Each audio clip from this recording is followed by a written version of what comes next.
Olá, Yasmin. Meu nome é Carlos Olá, Barros, eu sou professor aqui na UESC. Para quem estiver assistindo, a gente está gravando esse vídeo aqui para o Conhecer Economia, em parceria com o PET de Economia da UFES, né? Eles têm feito um trabalho, a gente tem feito algumas coisas em conjunto, eu e o professor Clayton, que é o tutor do PET lá na UFES, a Yasmin é do programa. E, bom, ela pode falar um pouco sobre ela mesmo, antes de a gente começar a falar sobre o assunto aqui, né? sou Yasmin Oliveira. Estou no nono semestre do curso de Economia lá da UFES. Aí eu faço parte do PET já há 2 anos.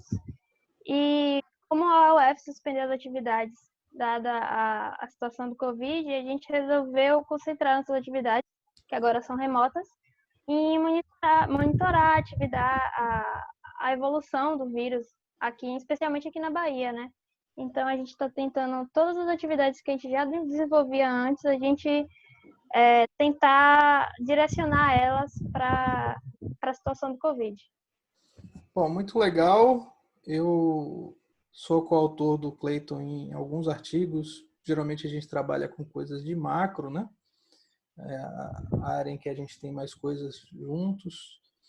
E nesse momento eu e ele ficamos curiosos também sobre os dados e sobre as simulações que as pessoas estavam fazendo em outros países e aqui no Brasil também.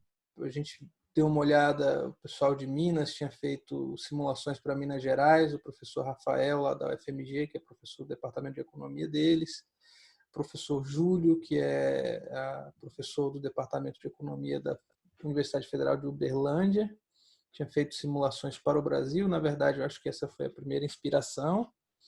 E a Isso gente é. está falando aqui, na verdade, sobre as simulações de cenários diferentes que as pessoas têm feito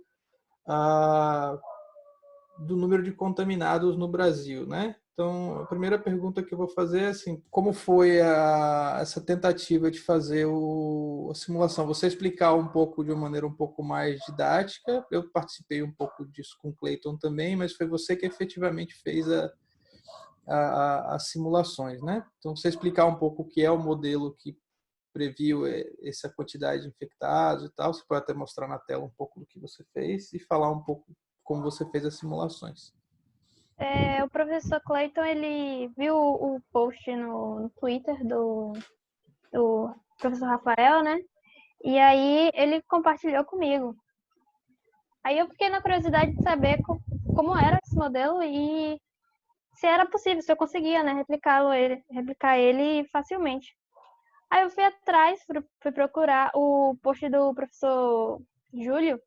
Ele é muito explicativo, né? Então foi assim essencial para que eu conseguisse reproduzir o modelo. Eu só tive que ajustar algumas coisinhas, coisa simples assim no código dele para adaptar para os meus dados e, por exemplo, eu não peguei os dados de uma base internacional, não tive que baixar um pacote para isso.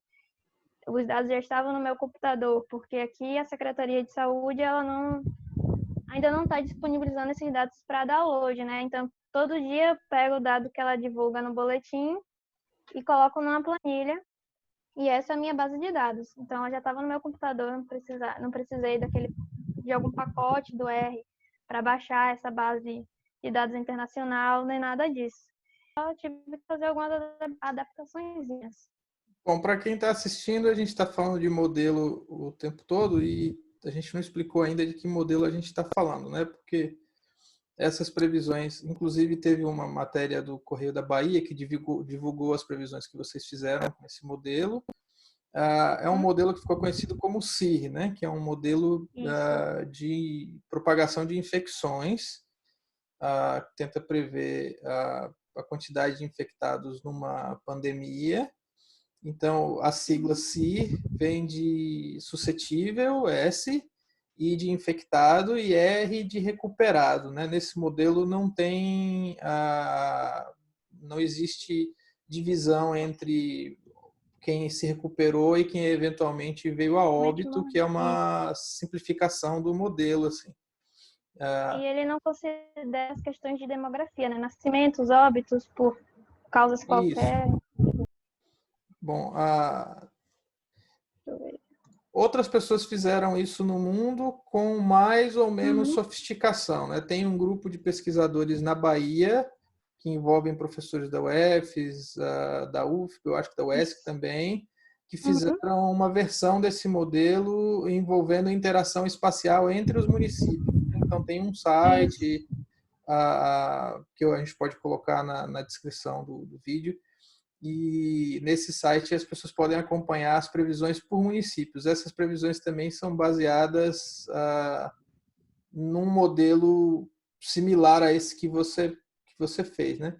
A gente está vendo Isso, o gráfico aqui. Esse gráfico, tem como você explicar para a gente o que é a linha azul, aqui. vermelha e A a linha, rosa? pronto. A linha azul é a população recuperada, né? A linha rosa é a população suscetível a pegar a infecção, a linha azul, a Sim, população que já pegou a infecção e está recuperada, e a linha vermelha seria a linha de infectados, isso. infectados pela doença. E esses Você tem pontinhos pretos aqui são os dados que eu tenho até hoje. Você estimou essas curvas todas com base nos dados passados que a gente tem até antes de ontem. Ontem. Eu Até tenho de ontem. até ontem, esse Até já ontem. inclui os dados de ontem, isso. Você tem aquele gráfico onde a gente coloca o pico da epidemia e tal, que é um outro gráfico, né? Sim, eu acho aquele. Esse gráfico eu acho que é um gráfico bem.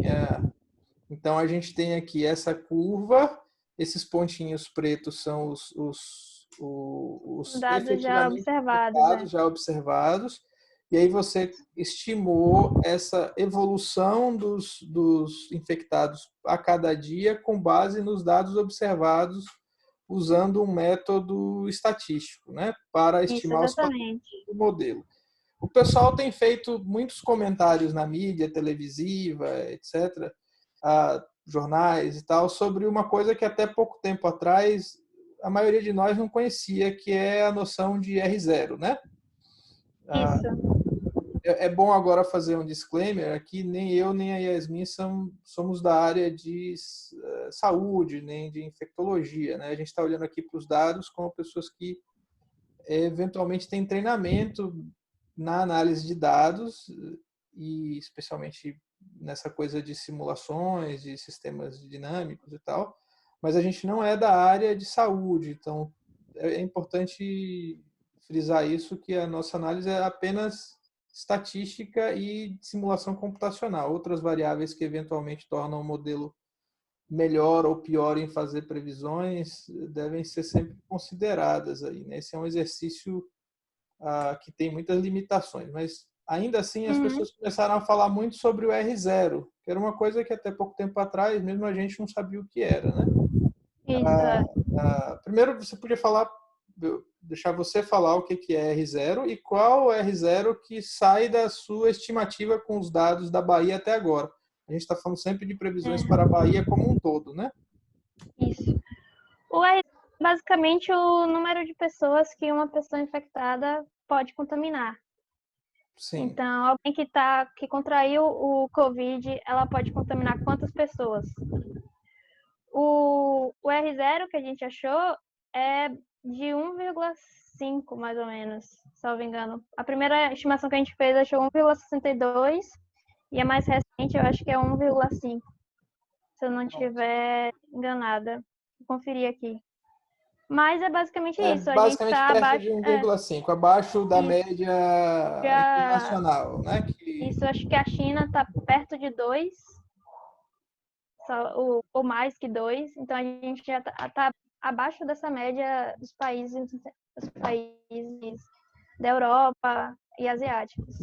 Isso. Qual é até agora, com os dados que a gente tem agora, para quando é o pico da epidemia?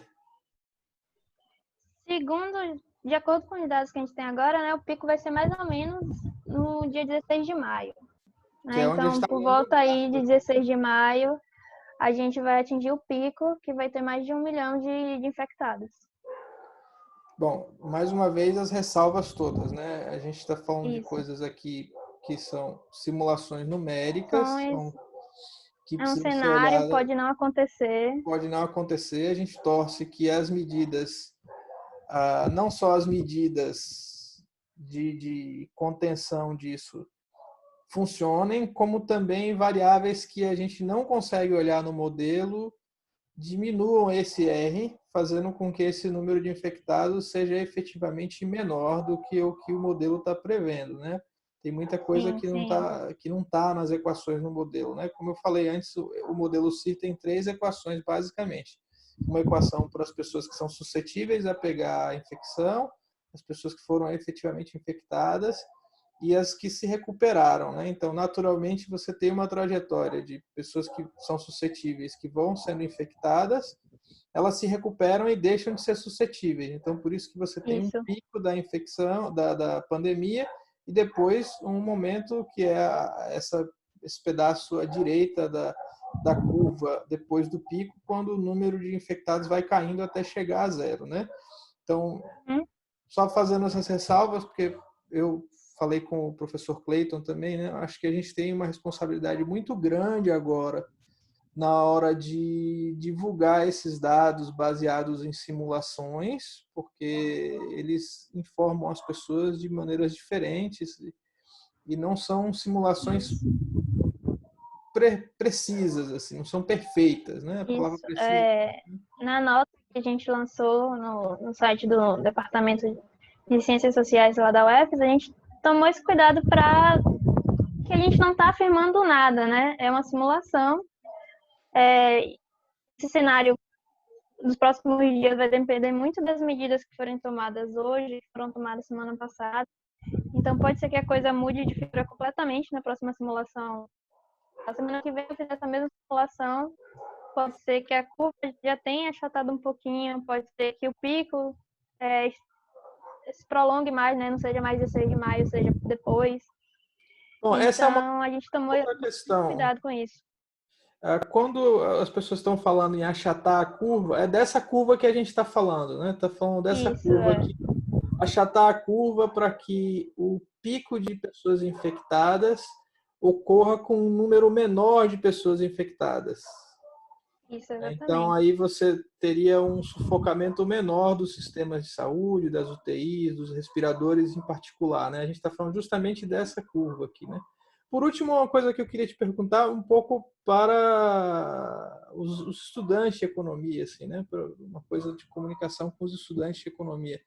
Como foi que você começou a se interessar por análise de dados, assim, e em particular usar o R, né? É, por análise de dados, eu acho que principalmente por causa do professor Clayton, né? Eu aproveitei a oportunidade de ser monitora da disciplina de Macroeconomia 2, que na época ele era professor, e aí ele me chamou para fazer um trabalho de convergência de renda. Até então eu ainda não tinha feito nenhum trabalho do tipo, mas eu me interessava muito por macro. Então foi aí que eu comecei aos poucos a trabalhar com dados de alguma forma, né? A gente trabalhou com a convergência de dados ou de renda para os municípios dos estados brasileiros, né? Então tive que baixar a dados de renda de cada município e tudo mais. Depois disso, aí a gente vai avançando, né? Por interesse próprio, à medida também que eu fui avançando no curso, vendo mais coisas, pegando mais disciplina, lendo mais coisas, fui avançando. E em relação à questão do R, foi também por causa de um trabalho que foi sugestão do senhor, no caso, que era uma questão de econometria espacial. E aí o R, ele tem uma ferramenta que é um pouco mais precisa para o modelo que eu estava usando. Então aí veio a necessidade de aprender a usar o R. E desde então eu tô num ritmo de aprendizado que é que eu aprendo aquilo que eu tô necessitando naquele momento. Porque para mim é mais produtivo assim, ao invés de aprender coisas que eu não vou usar agora, eu vou usar muito lá para frente, eu vou aprendendo aos pouquinhos à medida do que eu for necessitando, né? Para esse modelo aqui, eu já sabia quase tudo, a dificuldade maior foi fazer um gráfico mais bonitinho. Ótimo, ótimo. Okay. Mas você estava falando sobre que vocês têm atualizado a base de dados por conta própria, né? Não tem uma base de dados ainda, pelo menos não pública. Assim, tem a base de Isso. dados do pessoal do do SIDACS, mas a gente ainda não tem acesso assim como tem a base de dados global, né? Isso, dava para usar também os dados do Ministério da Saúde, só que lá tem um atrasozinho, né, em relação Sim. a Secretaria divulga os dados e depois de um tempo que esses dados são atualizados lá. Então, tem esse atraso. Então, para a gente pareceu melhor ir construindo essa base de dados, atualizando os dados nós mesmos, do que esperar atualizar no Ministério da Saúde para pegar lá. Bom, obrigado, Yasmin. Eu espero que seu exemplo seja também estimulante para outros estudantes. Como eu falei, eu sou professor na UESC aqui, então que isso também seja de estímulo para estudantes aqui na universidade onde eu sou professor.